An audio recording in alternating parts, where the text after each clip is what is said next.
Welcome to the Regular Mental Podcast where we discuss Kino movies. My name is Tate and my co-host here is Chris. Hello, folks. We give a little thoughts on the movie, our experience with it, and then we discuss specific scenes that we like followed up with our very own Kino rating. Today we're discussing the 1989 movie The Wizard, starring Fred Savage and Christian Slater. Yeah. Oh, yeah. The Wizard. This is the one. Okay. How was your Christmas, bro? Christmas was blessed. It was Very wholesome. very wholesome. Got a little snow. I actually just literally walked in the door from my parents' house, driving back. And dude, listen to this. So I spent the entirety of this morning like de-icing their driveway and my neighbor's because he's like 80. And I literally get home and walk in the door and the neighborhood kids are like, can we do your walkway? Because mine's like the only walkway not done since we weren't home. I'm like, oh, it's fine. You guys don't need to do it. And like, oh, we'll do it for free. I'm like, oh, no, don't worry about it. I was like, oh, I'll come out and do it later. Like, well, we'll do it. And then if you want to donate, you can. This is what these kids are hitting me with. Like 10-year-olds. Like, all right. So sure enough, they start working on my walkway. And halfway through them getting done, the doorbell rings. And my wife is like, hey, what's up, guys? I'm like, hey, we're really tired and it's not coming up. So she just throws them like $5 or something.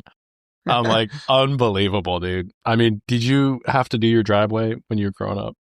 Kind of.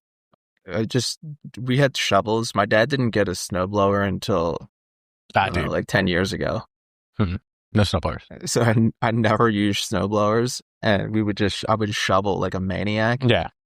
And then like my neighbors would zip by on the sidewalks with their own snowblowers because they had these like giant ones. Yeah. And they, I lived on a cul-de-sac, so these neighbors would be like, I'm just doing the whole thing.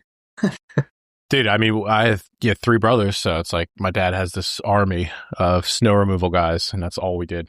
It's like, so, but my point is, I guess, is like these kids were out there for maybe 10 minutes. 3 of them. 3 kids on one walkway. Not even driveway, just walkway. And they failed. I'm like, dude. They're not built the same, dog. Seems like it. I don't mean to be young, but yeah, it was very, very defeating. But anyway, so, in terms of Christmas, very jolly. We had a little bit of snow with my parents. The kids got to sled down my parents' hill. Oh, I love that. Yeah, it was good. It was good, man. How about you? It's pretty good. Yeah. I saw a charcuterie board that you had out. Yeah.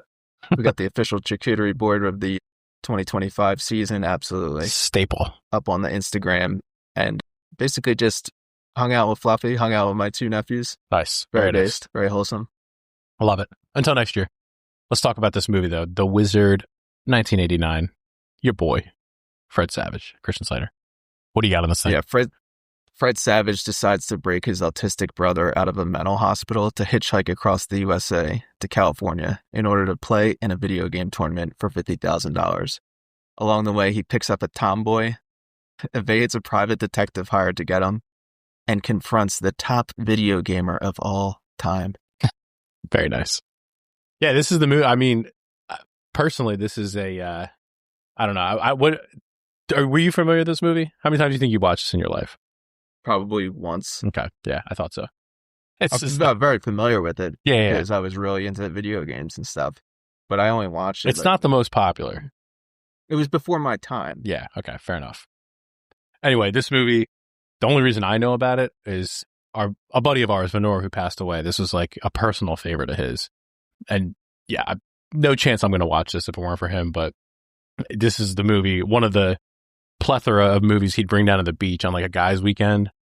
And if we stumble home drunk, you probably recall one or 2 times watching this at the beach house drunk. And Benor's just like all about it. And everyone else is like, what is this? But I think it's a good movie. I mean, this movie's probably the most memorable scene is the Power Glove scene. Do you think? With Lucas? Yeah, 100%. That's like the go-to scene people know? Absolutely. Because it's so absurd. And that is what everyone remembers is this dude just flashing this Power Glove like he's the man. Yeah. And he is. And he is. You see a lot of video game footage in this, which I think is kind of like the whole point of it, like you said. But like any good 80s movie, you have this soundtrack that goes hard as fuck. You got Send Me an Angel by Real Life, personal favorite. Bunch of New Kids on the Block songs, and then all those in-between songs that must have been like the score that just sound sound super 80s and are awesome. Yeah. Always. Like their travels. Yeah. The montages. Love it. Yep. Send Me an Angel. Huge rad enjoyer right here. Mm-hmm. Really big into BMX when I was a kid. So to hear this song in this movie too, I was like, oh wow. That movie, that song is in like every 80s movie, I feel like. Mm-hmm. And a bunch of bands have since covered it. Yeah, that song goes super hard. I just remember when I like thinking about this movie, all I remember was as a kid, oh, this is the movie that had Super Mario Brothers 3 in it. Mm-hmm. And then Super Mario Brothers 3, wait a second, that's a new game, mind blown. Yeah. Right? Yeah. And I think about this movie, it's like a product placement. Essentially, it really is around a product placement. You know what's funny about that? Is like it's a product placement. It seems like it's a product placement for video games, like the Super Nintendo. But as I watched more and more of this movie, if you noticed it, Vision's streetwear, like Vision's skateboards. I don't know if it was a skateboard company first but it was Vision streetwear. Like I kept seeing it more and more. I'm like, oh, it's a badass Vision t-shirt. And then by the end of the movie, I'm like, this is a product placement for Vision streetwear. It's in like every scene. Kind of wild. It's alarming. This is the height of Nintendo's powers back in the day. This is basically, this is before the Super Nintendo came out. Yeah. And I remember because we had Nintendo when it first came out. Right. But I was so little, like I didn't know what was going on. I just played Mario 1 and my sister like loved Mario 1. And so I remember getting Mario 3 for, I don't know, Christmas one year. Right. Maybe like 90 or 91. I forget exactly. But everyone had Nintendo.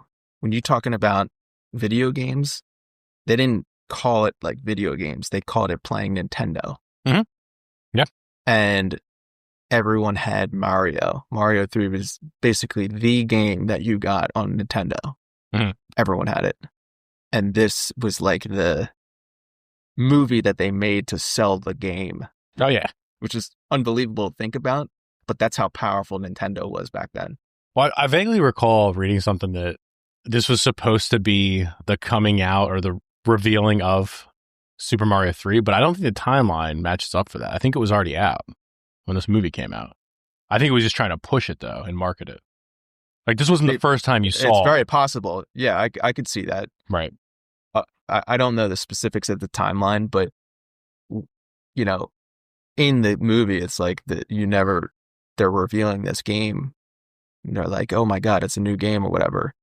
And I remember getting this game, and I don't really remember this being in the movie. I don't remember associating the game with the movie at all, if that makes sense. Yeah. I saw the movie after that. See, we were... I was like... personally growing up, me and my brothers, we were Sega, Genesis, Maxers. Like, dude, that was the system. So my grandparents actually had a NES. And I think we had one too, but it wasn't as like a big deal. So my grandparents would have like X number of games. So my cousins and all, we'd go over. We had something to do, so we'd play that. But personally, I think we skipped right over to the Sega. So we played Mario 1. What time period was that? Oh God, dude! I mean, I was born in 87. Probably started playing video games when I was like 5. You're talking mid-90s. That's what I mean. Yeah, like once you get past 91, 92, people started getting Sega. Yeah, dude. Or Super Nintendo. But before that, like when this movie came out, like 87, 88, 89, it was just basically straight up Nintendo. Yeah.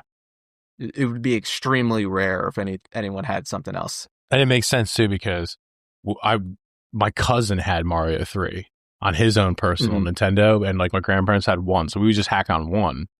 And I never really played 3. I knew about it, but it was like not really much different. I mean, it was different, but it was like not really worth it to like go out of my way to play it. Which I've never been a big Mario fan personally, but yeah, 3 was like never a big thing. Anyway, we'll get into all the gamer talk. But do you recall the first time watching this movie, my friend? Yeah, it was sometime in the 90s after I already had Nintendo and Mario 3. So I don't remember anything about Nintendo in the movie prior to seeing it.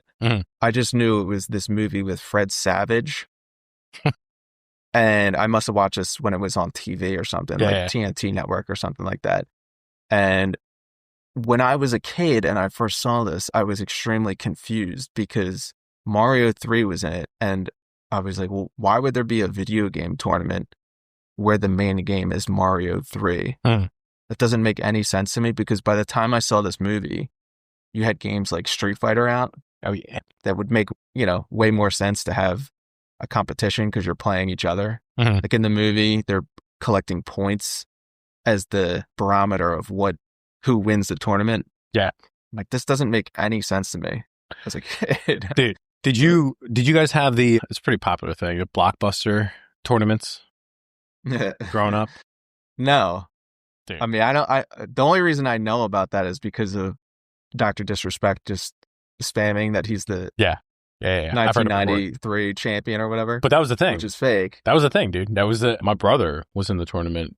He was like, Jason was really good at video games, so you'd have to sign up, and it would be like just like you'd see at one of the video game stores like EB or GameStop, I guess, up until they stopped putting like the actual gaming consoles in the store and you could play them. It was like that, and it was just like the points total kind of thing, almost like this, and like you just get through like further and further brackets. I don't think there was ever like a bigger. It was just like in your area, I guess, was like the winner. You get like a gift card or something. But I do recall vividly that being a thing. I remember he had to play. What was the one with Stallone? What game is that or movie he did? RoboCop, not RoboCop. Was it RoboCop? Was that a video game?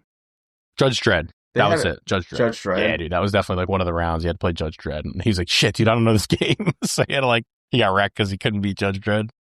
Yeah, it's kind of silly to think about the fact that there's this video game tournament is like they're playing these random games. You're like, what is the basis for winning? Points or how far you get in the game? It made little sense to me. At the end, yeah. Yes, you're correct. I'm watching this. I'm like, what? And then like they have these little knight guys, like these little knights with like the points behind them, and they just like Jimmy just goes flying at the end. Gets like 7,000 points in like a second. What about you? What the first time watching this movie? For me, I guess 2008.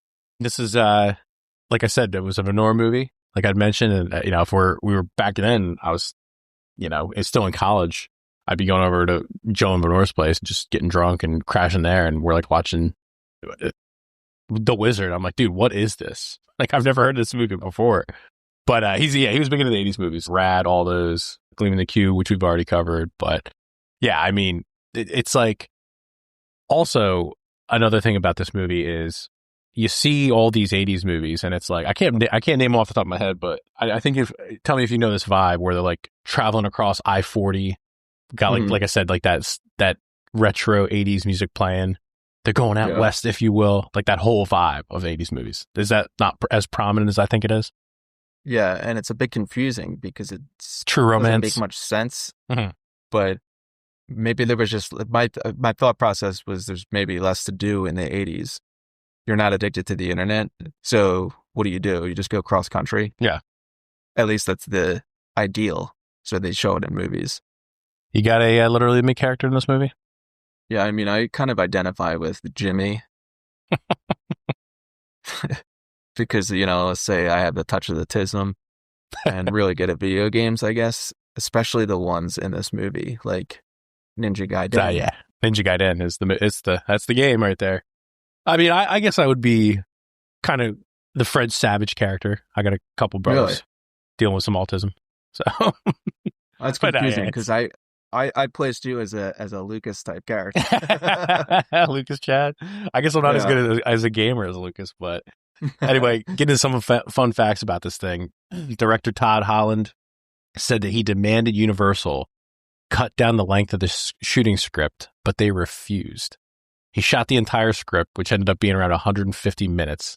It was later edited down to 100 minutes for the theatrical release. The full-length, 150-minute cut of the film was released for the first time in 2020 on DVD and Blu-ray. Now, can you even imagine what the hell they were doing for an extra 50 minutes in this movie? No, dude. And it's kind of disturbing to think. The first thing that pops in my head is there's more footage of the dad fighting the private detective. Putnam, yeah. Because what else would they have in this movie? It's kind of long. I have to, trust me, dude, I have to get this DVD and I have to watch this. We got to see the Snyder cut of this, of The Wizard. Slater cut. After playing Double Dragon at the bus stop, Corey remarks that Jimmy scored 50,000 points. Jimmy played for less than 2 minutes. In real life, that would be playing almost the entire game, which would take much longer. Did you catch that? Yeah. There's a lot of that in this movie, dude. There's a lot of not making any sense of what's going on screen compared to what they're saying. Like, even when I was a kid, I was confused. Who cares about points in a video game? No, like, when you were growing up, does anyone like, oh, dude, you have that many points? You beat the game. That's all it's about. The points were relatively vague. Like, you have no idea why you're getting points, or doesn't matter how many points you get. What matters is how far you get in the game. Right. You know, and it's like they're talking about points. Like, who cares?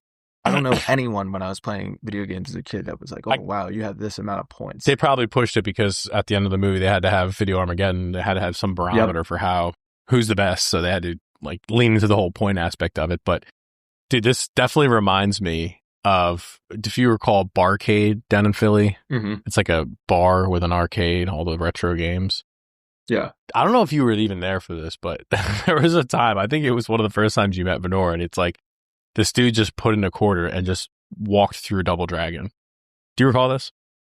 I don't think I was there for that, because if I was, I'd be absolutely captivated and blown away, and it was insane. Seared into my memory, because Double Dragon, the arcade game, is extremely difficult. Yeah. And for someone to just sit there and just plow through the game he did. 1/4 is unbelievable. Dude, it was alarming. It definitely, like, Venora was definitely Jimmy, for sure. Then you have this truck that Spanky's driving. When the truck blocks the road in front of Putnam, if you look on the side, it's the same truck as used in Over the Top. Now, I know you're an Over the Top guy, right? But it still has Hawk written on the door, if you notice that, which is his character, Stallone's character in Over the Top. I just barely picked that up, and I never knew that, and I just saw it briefly, and I was like, Hawk. I was like, whoa, wait a second. It jumped out at me this time. Mm-hmm. I don't know why, but I guess you pick up stuff like that when you're older, and you watch this stuff again, you know? Let's get some of these kino scenes here. Immediately at the opening of this movie, there's a plane flying over. I don't know if it's like the opening sequence. There's this plane flying over to find Jimmy, and he's just walking down the side of the road, this like 6-year-old kid, right? And then they cut to the cops come. He's like, I got him. I picked him up. And the cop drives and gets him. But in doing so, they have the way they shoot it, the plane comes back around and like flies super low to the cop car, almost like decapitating Jimmy. I'm like, why did they feel the need to get this in the shot? Like, the plane already flew over. It was like so dumb. It looked like some kind of crop dusting. Yeah, for sure. And it's one of those things in this movie that I don't understand what's going on. Right. And I need more context, and I'll never get it because I don't understand life from this time period. I was too little, but it has something to do with different. Like, if you lived in that area, it might make total sense to you. But me watching this, I was like, what's going on here? It doesn't make any sense. Well, I guess there would be crop dusting out there when you think about it, because it's like the dry desert or whatever. Right. But next scene, you got this mom talking to the psychiatrist about how Jimmy doesn't speak, and he's like building things constantly. And dude, elephant in the room. Is this just autism? Is Jimmy just autistic? And was there such thing as autism in 1989? Great questions. I don't think he's actually autistic, but to be honest with you, I don't even know what autism is. Same. Did it exist in the 80s? Probably.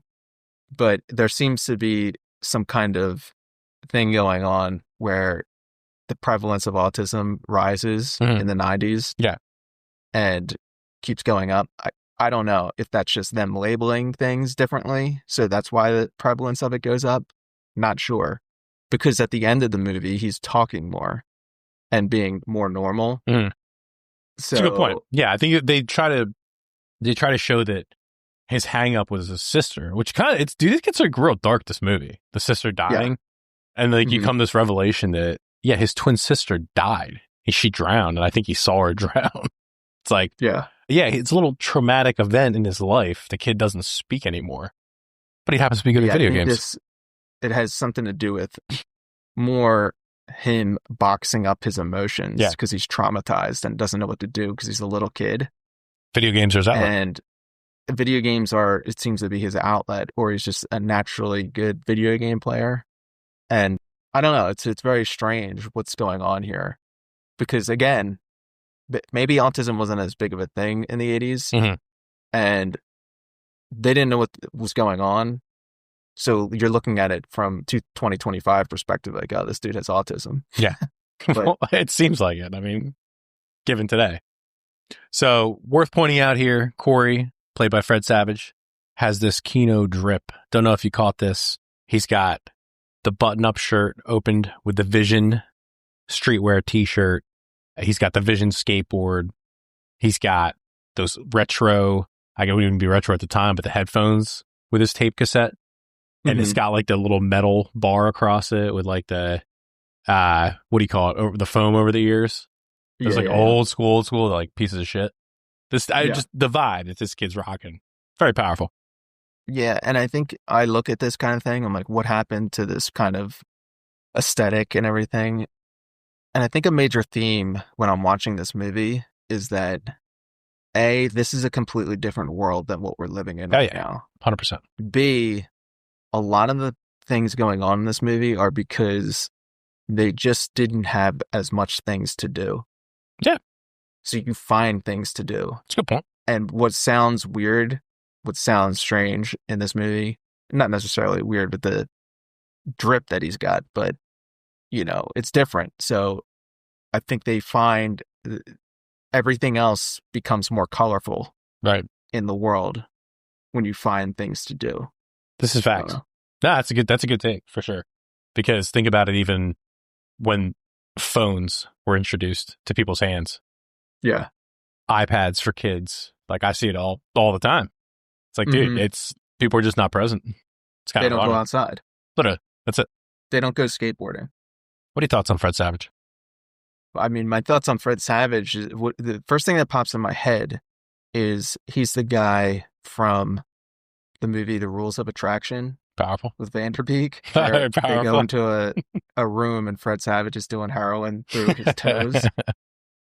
Because when I grew up, Fred Savage was already kind of like over. Yeah.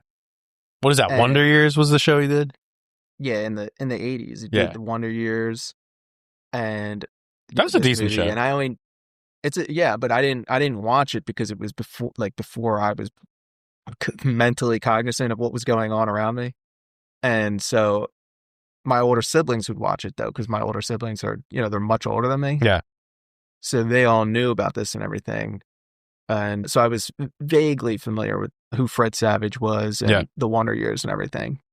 But again, by the time I became mentally aware of everything, he was already just a child actor that's not doing anything anymore. Well, dude, that would rerun all the time. I think it was Nickelodeon. And for some reason, I hate old shows, but I would just watch that show. So I've seen quite a bit of Wonder Years. Oddly enough, it's like the one show. It's like retro old that I actually watched. One thing I'll say about Fred Savage, now hear me out here, is that there is a theme in movies where the main character is like this flub-looking guy, and he's trying to impress some attractive girl. The bad guy is some good-looking kid who she obviously prefers, but he's a douchebag, and she eventually comes around to liking the schlub guy. Yeah. Now, it's a little bit different in this movie because these guys are all super young, like 8th grade level. Right? So it's not as obvious as when the puberty hits. But I'm talking about movies like Pineapple Express, where the main character is Seth Rogen and his any Seth Rogen movie, like period. Yeah, exactly. Yeah, like you understand what I'm saying? It's like this schlubby looking dude, and this is one of the first experiences I had with this because even when I was a little kid, I was like, she's kind of smitten with this Lucas dude. Yeah, and Fred Savage gets all protective and everything, and I think that there's a theme in Hollywood of this kind of incidents taking place. Oh yeah, where you look at the main characters, like his girlfriend is way hotter than him. What's going on here? Oh, yeah. I'm being sold a lie by Hollywood. Facts, dude. This is not possible. Dude, the beautiful thing about the Seth Rogen whole character is like, isn't wasn't it Knocked Up, the movie where the premise is he knocks her up, but they only slept together because she was like wasted? Yes. Wow. Calibrating. And they get together in the end. Man, what do you know? Or another actor who's kind of this archetype is Justin Long. Mm-hmm. Yep. From the Apple commercials. Yeah. Oh, yeah. He had a bunch of movies in the early 2000s where he was the main character and somehow would get this super hot girlfriend. Well, he did, wasn't it the same dude in the Jeepers Creepers movies? Yes. He's done like a bunch of horror shit too, right? Like horror movies and stuff he's big into. He's not bad. I don't mind him. I don't mind him as an actor or anything. It was just that same kind of thing where you're like, his girlfriend is way hotter than him. What's going on here? No Explain. doubt. Facts. Happens way too often in Hollywood. And like I was saying earlier, like a lot of things going on. Why the obsession with going to California? California? Right? Like these kids home stuck in front of a TV to rot, this mental institution that Fred Savage goes to. Yeah. What's going on there?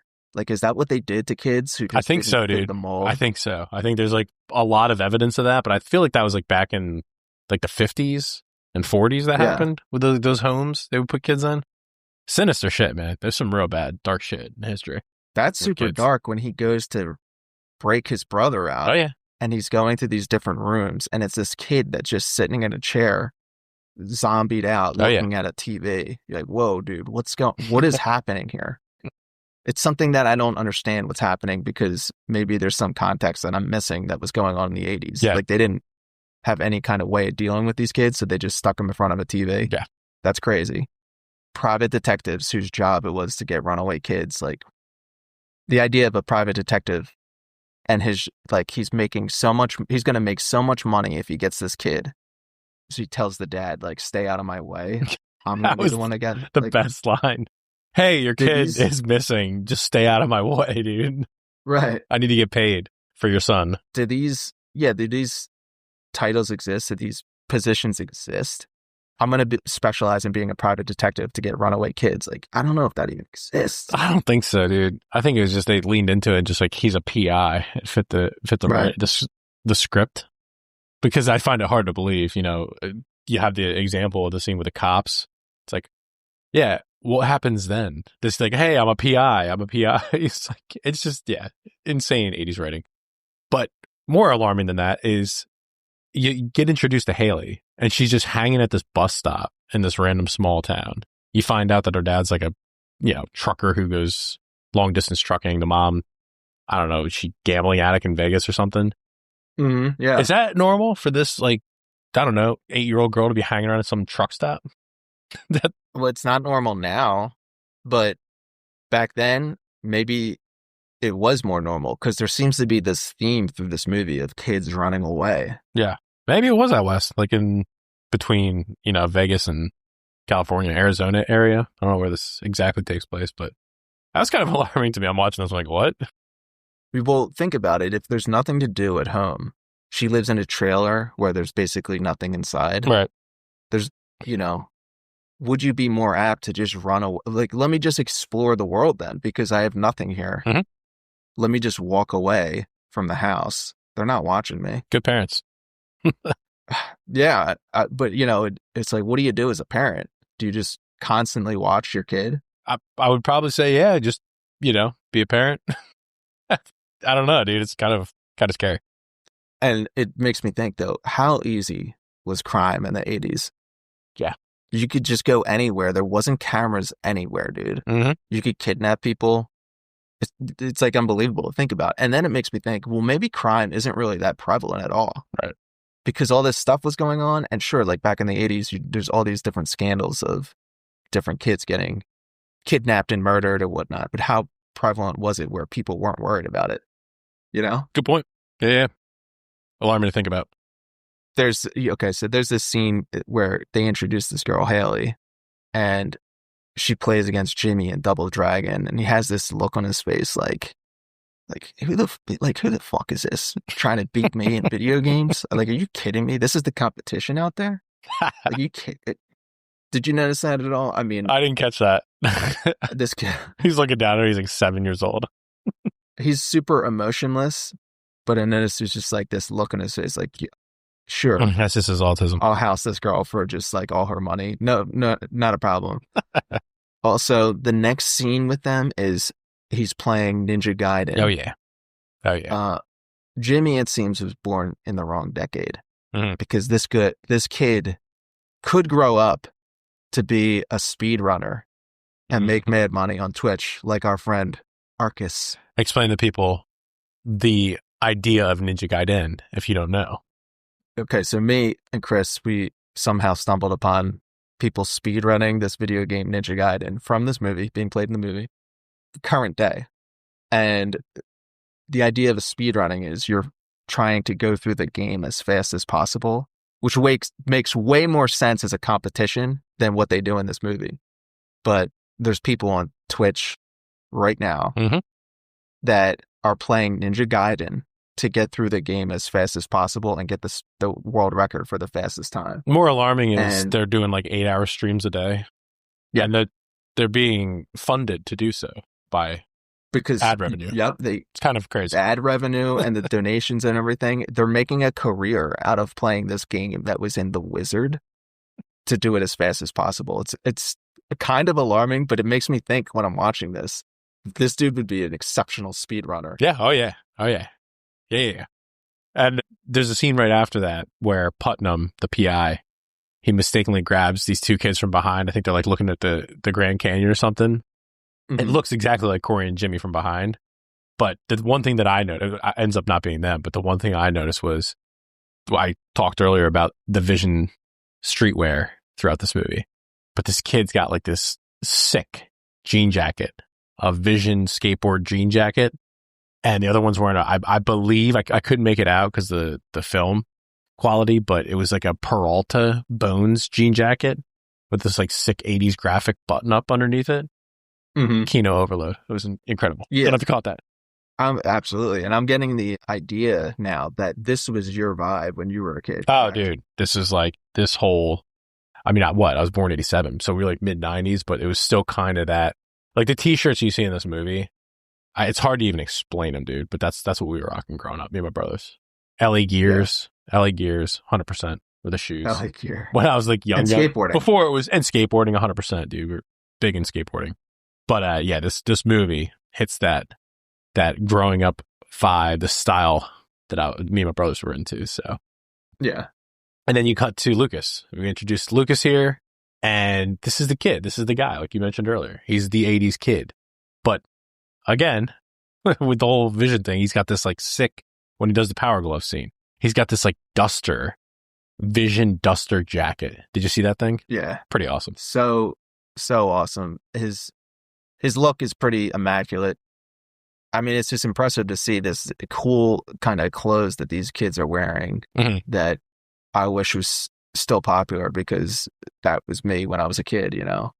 But now we're in the world of adults and it's cringe. 100%, dude.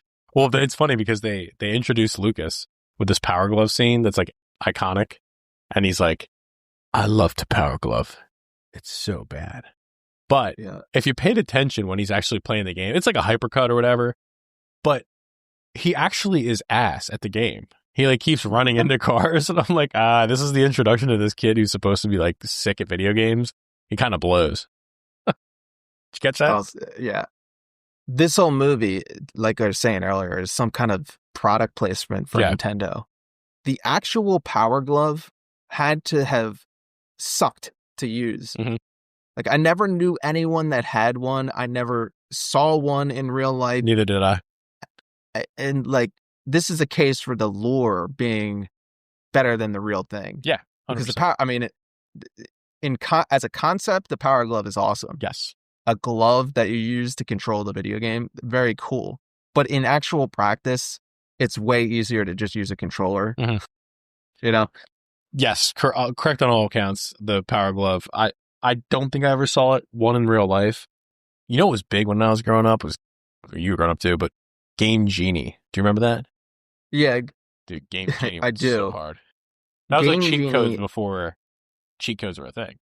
yeah, that's a strange thing actually, because it was like this add-on that you plug the cartridge in to that then you put into the machine, and there was all these codes. And just thinking about that right now is like, I don't know how any of that worked. No, don't know. Still don't remember it. It's very strange that you need this piece of plastic to attach to your video game, and now you can insert codes into it to give you power-ups and stuff. It's like, how does that even work? How does someone program all that? I don't get it. Dude, Game Genie went so... I'm looking at pictures of it now, dude. It's got like the red dude on the front with his hands like this. Yeah. Sick. Yep. Love it.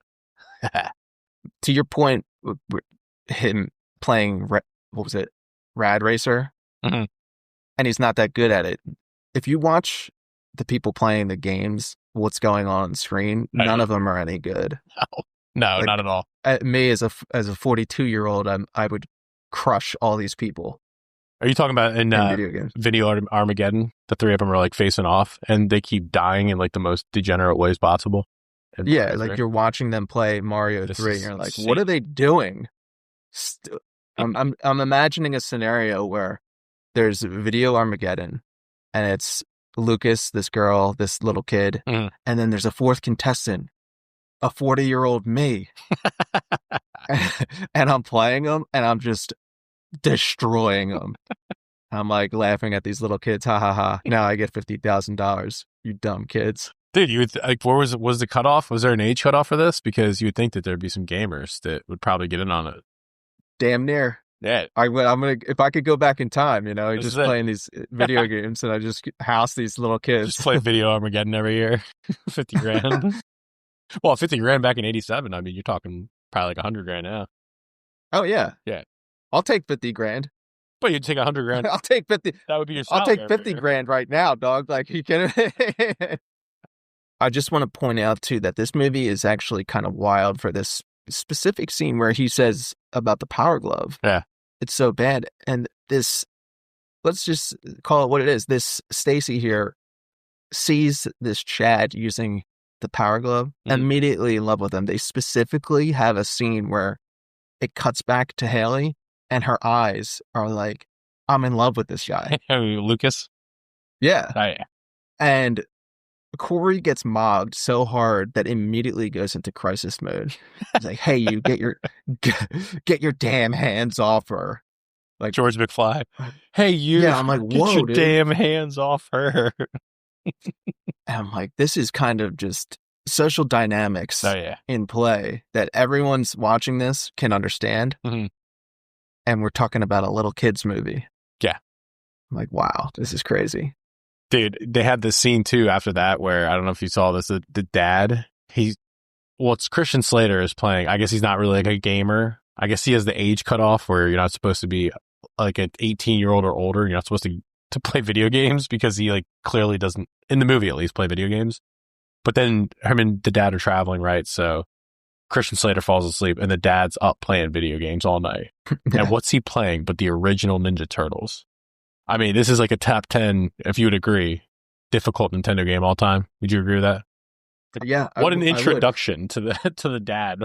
It's like, he wouldn't even be getting past like level 1 if he's never played video games before.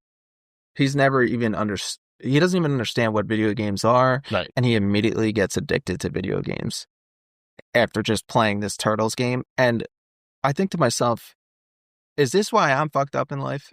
Did I fuck up my life for playing Nintendo as a kid? Because perhaps when I was a little kid, the games that I had for Nintendo was Ninja Turtles and Ninja Gaiden. Okay, I hacked on them relentlessly. Mm-hmm.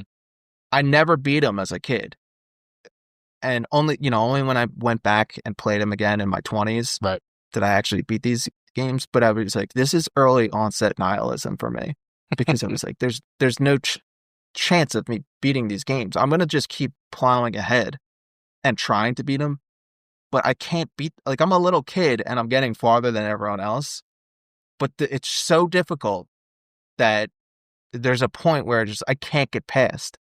And I'm like, there's no point to anything. There's no point to anything in life. It sounds to me like you literally just need to set up a Twitch account and just stream 8 hours a day. One of these games. Well, there's your answer. I mean, I've never actually beaten Ninja Turtles. There was a point in my 20s where I sat down and I was like, I'm going to beat this fucking game. And every time I get inside the Technodrome and there's some final corridor you have to get past. Right. And it's one of these fun little Nintendo things where if you're not moving forward, right. Yep. all these enemies will just spawn on screen. Like, you get them off screen, you kill them, and then you go a little further and another one spawns on screen. Yeah. And if you go backwards, 2 will spawn. Mm-hmm. And it's like you needed like these scroll, and it even mentions it in the game, in the movie. Like, I got the scroll weapon. Yep. It's like, yeah, I identify with that. You need that scroll weapon, dog. Don't use them because you need them for that corridor at the end. There's a scene after that, this car battle scene between Christian Slater, the dad, and Putnam. And this has just kind of stood out to me. You got these 2 idiots like road raging. And this is, have you ever seen this before happen in real life, let alone watching YouTube videos of this all the time? Where these 2 people just fucking like go nuts and just smash into each other. They've already passed like any type of rationale. So I've seen videos of this online. They just like smash into the car. Like IQ level. This is vehicular homicide. I don't know about that's that. Being attempted. Not in this one. He's just trying to hit his car. Well, no one dies, but the 2 with Beau Bridges is like, I'm gonna smash into this guy on purpose. Now, he hits like an angle. Yeah. But imagine if he just hits him square right into the door. Mm-hmm. Like, you could kill this guy or whatever. And I don't know exactly what his intentions are, but what I can tell you is this. The reason why this might have happened in the 80s is because things were more affordable and you could just afford to fix your broken ass truck easier. I want to point out even more on top of that is the fact that recognize how much, even though they're crashing into each other, how the structural integrity of these cars still maintains. Like, if you hit a car nowadays, it's going to fold. Just think about that, dude. I think about it all the time. I think about how my car is actually a tank. Mm-hmm. I don't know how it's possible, but I keep getting hit. And my car just is seemingly totally structurally sound by all this. I've been like, I had to have my car, a tree fell on my car. Yeah. And they had to do minimal work on it to fix it. Yeah. And it was, like, everything was smashed. And I was like, how did you do this? It's like, I don't know, dude, your car's a tank. But the era of trucks in this movie, also incredible. Oh, yeah, dude. Beau Bridges is riding that S10. Oh, yes. Yep. I'm like, yes, man, this is the perfect time for trucks. They need to just, I don't know how they would do this. Car manufacturers just need to straight up release these versions of cars. And they're not going to do this because of gas regulations and whatnot, but they could just get this frame and the model of this car. I know the files are still there on their computers. Just release the same exact car with different internals. Dude, I think I've said this before, but my first car was a 1990 Toyota pickup. This was the Tacoma before it was the Tacoma. Like, it was just called a Toyota pickup. Now, this is 3 years after this, but bro, this is the same truck. If you look it up, it's the same truck that they're like ISIS is using over in Afghanistan or whatever. Like, these dudes are just zipping around with current day. Probably like 300,000 miles on, bro. And like they're shooting miniguns off the back of it in the trailer. 100%, dude. This is facts. Like, they will go forever. And if they get hit, bro, it's not even a big thing. You just pop the dent out. No big deal. Anyway, so they're playing craps in the casino. You get to cut to the scene, right, where they have to like make their money back. And I don't even know if you call it this, but it's the most degenerate thing I think I've ever seen, like, recognized in a movie. But they need to go on this run to make all their money back. So she says, Spanky, hard eight. Right? So that would be a double 4. If you ever played craps before. Craps is actually a pretty cool game where you can actually like 10x your money, but it's, still gambling. But she's like, we need a hard eight. So he rolls the dice after like rolling 2 back to back. He needed the pass line, needed something else, and then like the hard 8. Dude, they roll the dice and it goes into the corner of like where the table is, and someone's hand is like obstructing it the way they filmed it. And I'm thinking to myself, bro, You literally could not just roll until someone got an 8 and put that on camera. You had to actually have the dice out of frame. Like this is how lazy this was. I was like pissed about it. I'm like, dude, just roll it until you get 2 4s. Like, why was that difficult? I'm like, you're willing to shoot 150 minutes of film for this extended cut. You can't even just roll like 10 times so you get 2 4s. Drove me insane. I'm Jimmy Wood too. I love the fact that the message here is they're struggling to get across the country. Yeah. With like $20. They have no money the whole way. And the fix is to have this girl's trucker friend just gamble money in a casino for him. Literally, dude. Oh, damn. We just hit 3 times in a row. Like, we're good now. Now we got enough money. Yeah. Love it. Right after that happens, there's this scene that is interesting to me. They're going through the Nintendo hotline office. Yeah, dude. This is Kino. You're familiar with this thing? Dude, how hard would you want to work at this place? I would love it. I mean, it looks like that's a real job back then. For real. It's a 900 number, so it costs money. I actually called this thing back in like 93. No way. I have him explain. I rented A Link to the Past for Super Nintendo, and I didn't understand what to do next. And it's a 900 number. So instead of calling from my house, my dad called from his office in New York, and then he did a 3-way call where he called my house. This is insane. That's insane. It was getting billed to the office. So like I get a phone call and it's my dad, and then there's just some Nintendo dude on the line. And I'm like, hey dude, what do I do next? And he's just like, I don't know, bro. Like he didn't explain anything at all.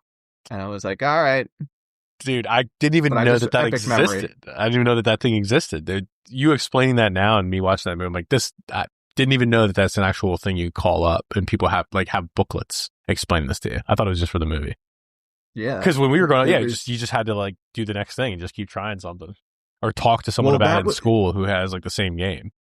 There you go. Yeah. And that's part of the strangeness of what takes place in this movie. But one of the things is that what was big was, number one, the 900 number, but also there was like an NES Atlas and an NES passwords book. And that was like Bible. It was an official NES licensed, like a Nintendo Power licensed Atlas and everything. And that was crucial for figuring out what to do. Think about that today. Like you would never have, obviously that doesn't exist anymore. You could just go on the internet. Yeah, you go on the internet and there's like a blog or a message board, but it's like, it gives you perspective, man. It makes you appreciate back in the day gaming. Oh, yeah. Then you have Putnam kidnaps Jimmy at Haley's house, and they're driving away with Jimmy in the back seat. I don't know if you caught this part, dude. Jimmy's like sticks his hand on the window, and he's like all sad, like, he's taking me away. And dude, Haley's first response in like this distressing situation, she goes, tell me, Corey, did we even have a chance? I don't know if you caught that, but dude, it was like, what? She like did not care at all that this kid just got kidnapped. I mean, she does because they end up, running to get him. But like her immediate response is like, he's gone. Tell me, Corey, did we even have a chance to have this money? Many such cases, my friend. I mean, look, the hot woman that you're with is actually just interested in the potential payout at the end. How could that be? Unbelievable, dude. You hate to say it. There's so many just hard truths in this movie, but there's another one. I'll tell you what. I'll tell you the hard truth is Video Armageddon. So you get to this scene, Video Armageddon. My God, dude, does this actual visual depress you knowing that there was a time, I mean, mind you, this is a movie, but all the coloration, like you mentioned before, the 80s, 90s, this awesome, epic, like just this whole vibe. Does it depress you? Yes. Yeah, it kind of does. I try not to think about it, but it's hard to do when you're watching this movie. But it's in everything, dude. Like, maybe I'm just seething millennial unk being nostalgic, But even if you look at places like Pizza Hut or McDonald's, dude. Oh my God, yeah. The actual building sucks. Like in the 90s, it was very colorful, very unique. Now, it's like out of some kind of depressing communist block, just... Dude. Did you ever see that gray building? I've seen just square. Yeah, dude, I've seen those pictures online. Did you ever see that? There's like some kind of visual that someone created, and it was the color of brand new cars. And it dates from like, I want to say probably like the 60s up until 2025, right? And it shows you the different colors and how prominent they are. And it's like a kind of like a line graph. And then it all after like 2000 just blends into like the majority of cars today are just black, white, and gray. You ever see that visual? Kind of alarming. Yeah, I know it. I'm vaguely familiar with what you're talking about. We discussed it a little bit in Edward Scissorhands. Yeah. Because of the weird suburban town that he's in has all the colors. But just, I think it goes back to what I was saying earlier, where no one had anything to do. Right. So they create more color and vibrancy in everything else. Like when everyone is just sitting inside, and it's ironic us saying this on a podcast where you're probably listening to this online, but you know, if everyone's sitting inside just on their computer all day, right, it's like the world outside loses color. Fair. And that's literal and metaphorical too. Mm. You know, I don't know. It is depressing though. Yeah. Speaking of video, Armageddon, Stephen Grives, this announcer, the actor.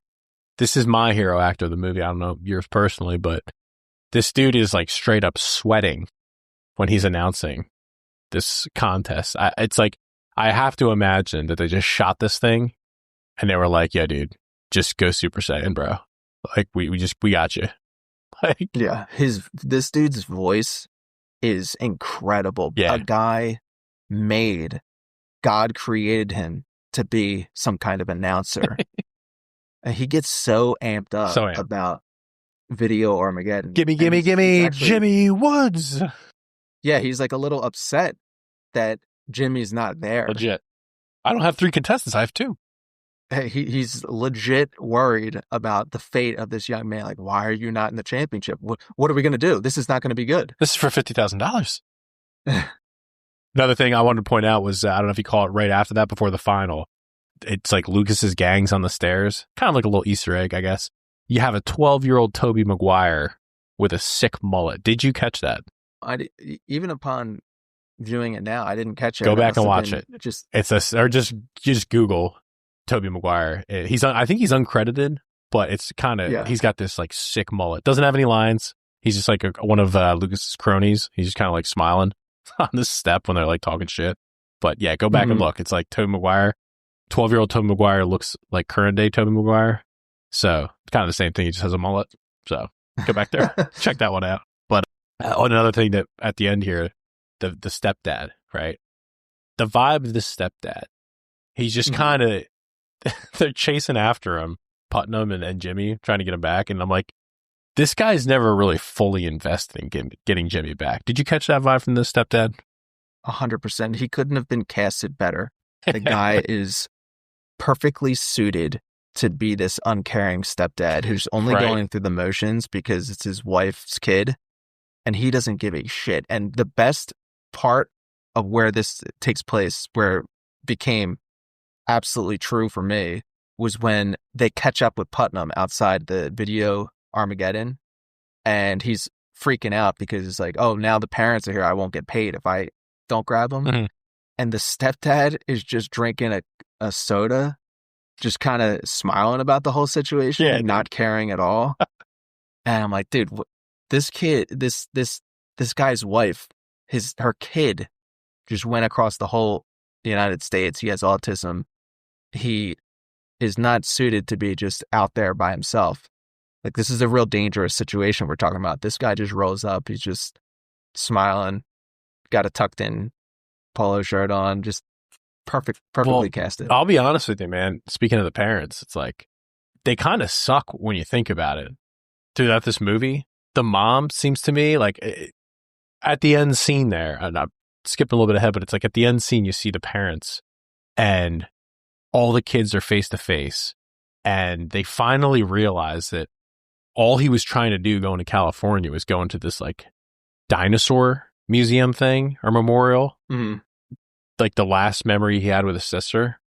And like these parents couldn't grasp that concept that like, hey, hello, this kid had a traumatic event. Maybe that's why. They just see it. I don't know. Throughout the whole movie, they seem to be like absent parents. So It's just kind of like and it's like, I guess this shitheads. is going on through their divorced parents and everything. Right. So we don't know the custody situation exactly. And in the beginning, the stepdad is almost pushing for this kid to be put in his home. Dude. For sure. And you're like, dude, this is very dark. It is dark, man. It's a dark movie. And I think it's just like, in the 80s, like both parents would be working these corporate jobs. And who's watching the kids exactly? And now you have a divorced couple where one of the parents has custody of the kid, but the other one sees him too. And that person's working. So what is the kid doing while that parent is working? Yes. Right? I don't know how they navigated this stuff. And it's probably why you have prevalence of people running away from home. Because they couldn't be stopped. So everyone was a deadbeat parent in the 80s. You have to just rely on your other kids who are older. Yeah, I guess so. I got so triggered watching this final scene of Video Armageddon, where they unveil Super Mario 3, supposedly the first time it's being seen, and Corey is yelling to find the warp. Like, how is he supposed to know that there is a warp in this game? Yeah, He's dude. never seen this game before. That 100% first thing I thought. No, I think that was like an internet meme where it's like, how could this kid possibly know there's a warp there? Right. It was like, it was too much for me to handle watching this because of it, I'm just like, this is the first time they've ever seen the game. No one knows how to play it at all. They have no idea what's going on. But one thing I will say is that makes it somewhat believable is that back in the day, there's this aspect of video games where these secrets, cheats, warps, if you will, they just organically spread around. Yeah. Like, I had no idea where I first learned about warps. Maybe it was because of this movie. Because like in Mario 3, I remember getting Mario 3 and almost instantly knowing that there's a way to zip up the top of the level. Right. But I got the game after this movie came out, and I think it was where I went to my cousin's house and they knew about it, possibly because of this movie. I'm not sure. But then I knew about it. So then I was like, well, you don't have to be confined by the level. You can do all sorts of weird stuff, like fly outside the level. And just remember that like this would be some kind of organic thing that would happen.